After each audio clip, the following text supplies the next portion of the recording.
स्वागत है दोस्तों।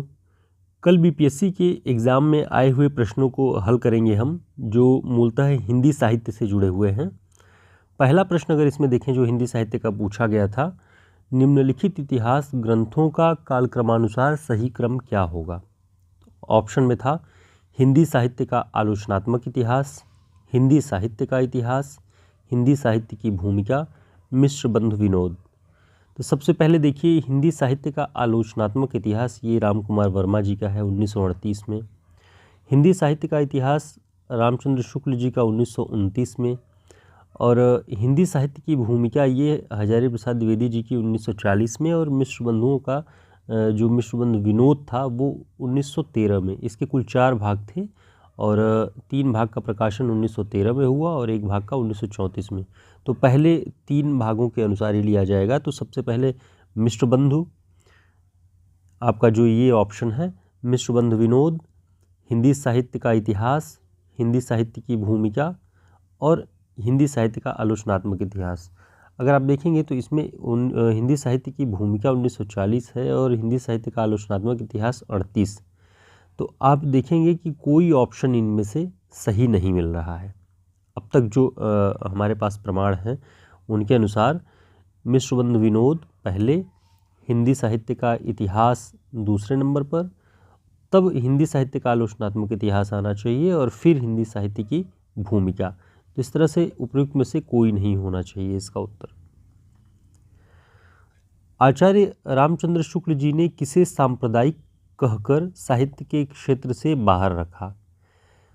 ऑप्शन है सूफी काव्य, सिद्ध और नाथ साहित्य, संत साहित्य। उपयुक्त में से एक, उपयुक्त में से कोई नहीं। तो इसका जो सही उत्तर है वह है सिद्ध और नाथ साहित्य।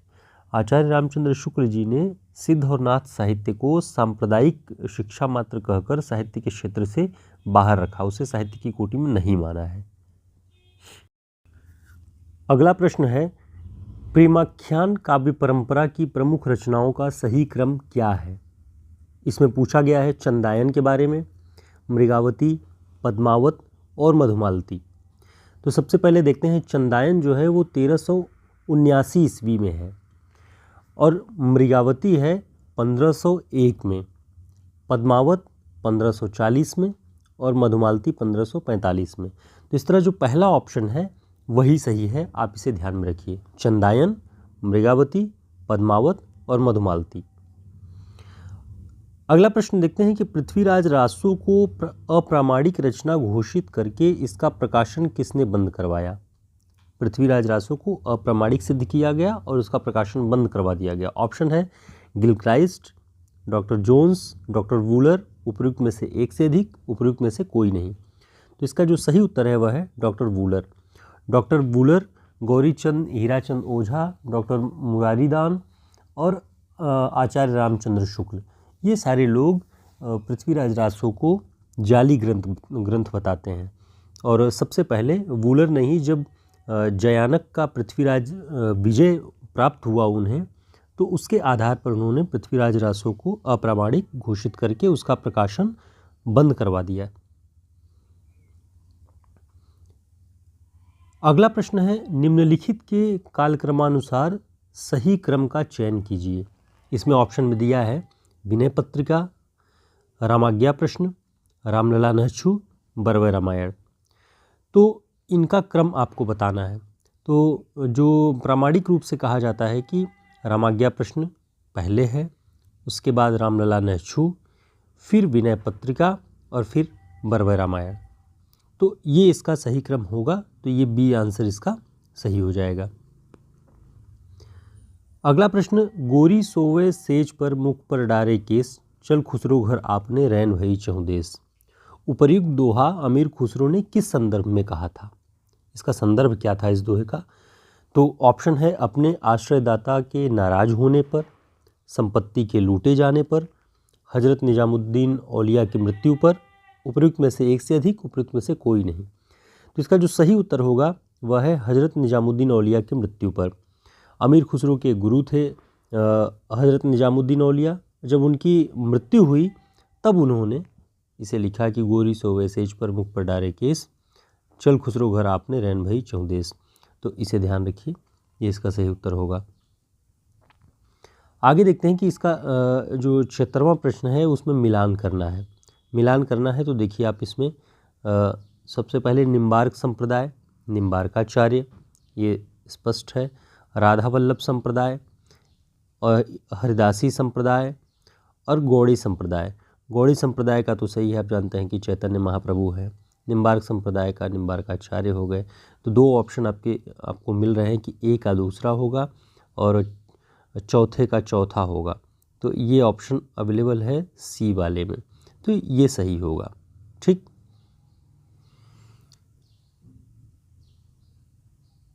अगला जो मिलान है आपका इसमें करना है, ये वाला हिस्सा है हिंदी साहित्य की भूमिका, हिंदी साहित्य का आलोचनात्मक इतिहास, उत्तरी भारत की संत परंपरा, हिंदी साहित्य का दूसरा इतिहास।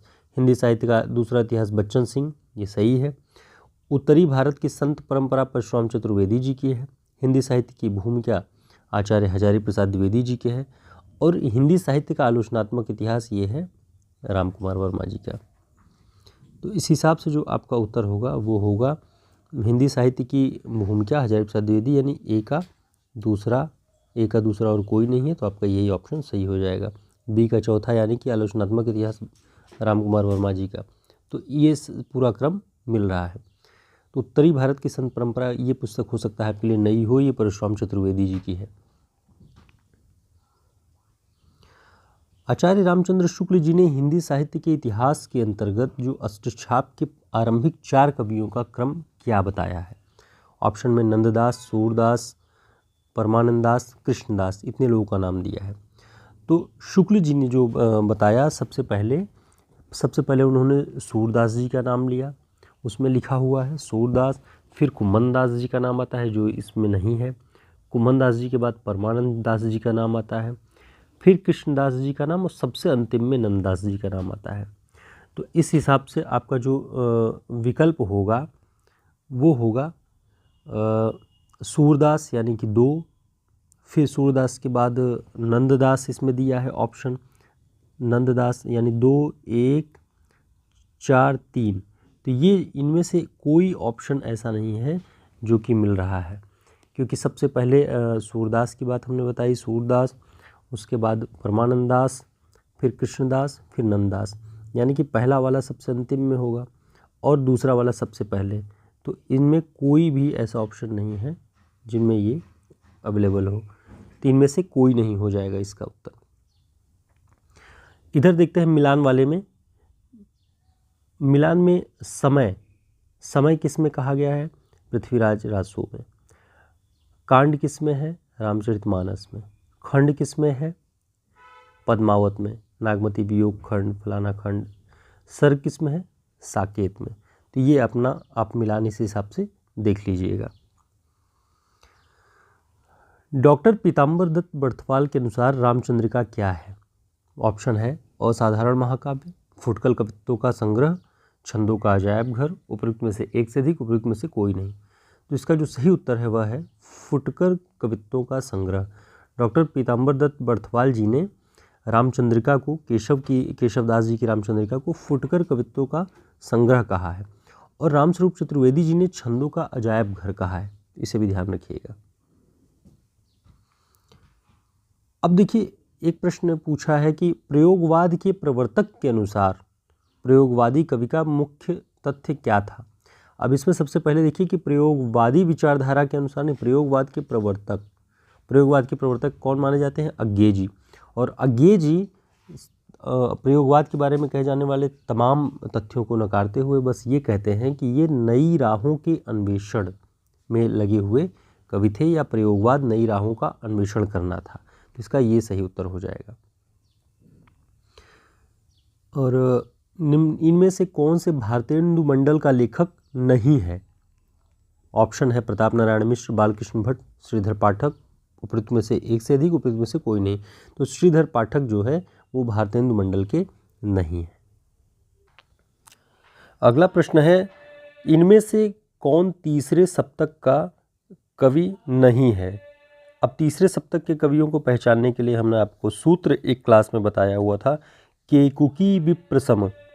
ये सूत्र है सबके नामों के पहले अक्षर के अनुसार। केकुकी, के से केदारनाथ सिंह, ये तो तार सप्तक में है। के कुकी विप्रसम, ठीक, वी से विजय देव नारायण शाही भी है। प्र से प्रभाकर माचवे नहीं, ये वो है एक मिनट, प्रयाग नारायण त्रिपाठी। प्र से प्रयाग नारायण त्रिपाठी हैं, प्रभाकर माचवे नहीं। प्रभाकर माचवे पहले सप्तक में है, जो तार सप्तक नाम से 1943 में प्रकाशित हुआ था, ये उसमें है।